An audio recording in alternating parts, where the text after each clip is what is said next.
ئەمڕۆ پڕۆژەی چاودێری ئازیزانمان هەیە لە شاری کەرکووک کە گەیاندنی هاوکاریە بۆ 791 ئازیز کە لەلایەنی کۆمەڵێکی کۆمپانیا و خێرخوازانی کوردستانی تۆمارکراون و ئەمە هاوکاریانە بڕی $200 بۆ هەر ئازیزێک کە دەکاتە $50 بۆ هەر مانگێک هاوکاریەکە هی 4 مانگە.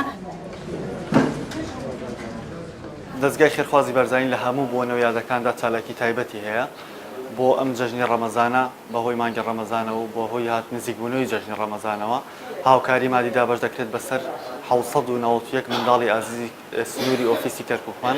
بەڕاستی ئەمەش کاریگەری تەواوی ئەبێت لەسەر بژێوی ژیانی ئەو ماڵە هەر هیچ نەبێت تەنانەت ئەتوانن جلی جەژنیانی پێ بکڕن.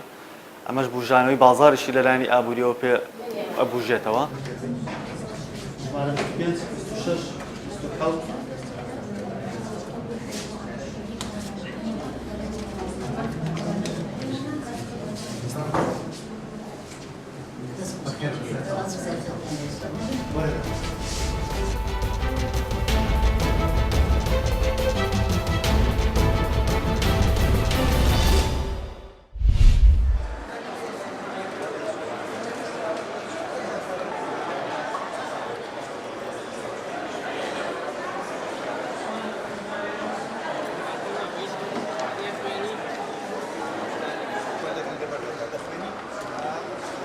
ئەمڕۆ دەستپێکی ئەو کۆنفرانسەیە کە دەستگای خێرخوازی بارزانی بە بۆنەی هاتنی مانگی ڕەمەزان لە سەرتاسەری کوردستان لە پارێزگای هەڵەبجەوە ئەو پرۆژەیە ڕاگەیەنێ کە 4377 منداڵە نزیکەی $900,000 بەسەریانە سەرتاسەری کوردستان دابەشەکرێت.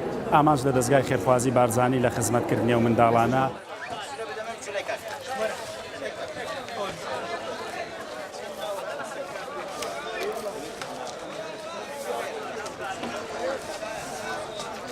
ئەم کۆمەڵکە هاوکارانی ئەوان زۆر باشە بۆ مناڵەکان لەبەری یارمەتی ئەو مناڵانیان کە باوکیانە یاخود کەسێکی نییە کە بتوانێت سەرپەرشتیان بکات یاخود بۆ منەدایکی موچەیەکی نییە کە بتوانێت گرنگێکی زۆری هەیە لەبەری هەم بڕاپارەیەکە هەموو کوشمێکێکی خواردنیشە کە کۆمەڵێک ئەتوانین بڵێ کۆمەڵێک پێداویستی مناڵەکە دابین دەکات.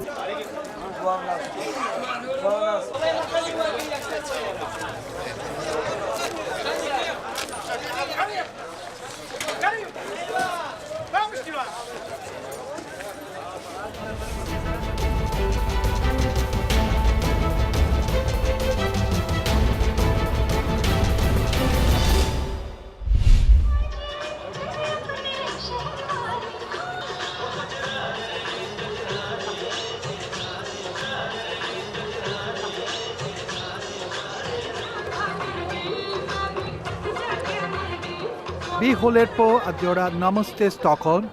Det är 5:e året i rad.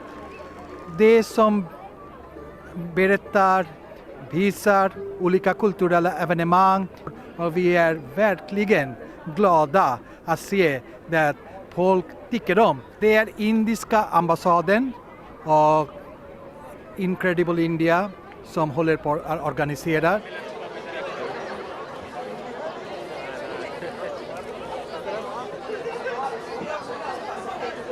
Det här årets tema för Namaste Stockholm är Mahatma Gandhi, firandet av Mahatma Gandhi. Och ett annat tema är att det är bara vegetarisk mat som erbjuds i de här olika food stalls. Och att allting så långt det går ska vara miljövänligt.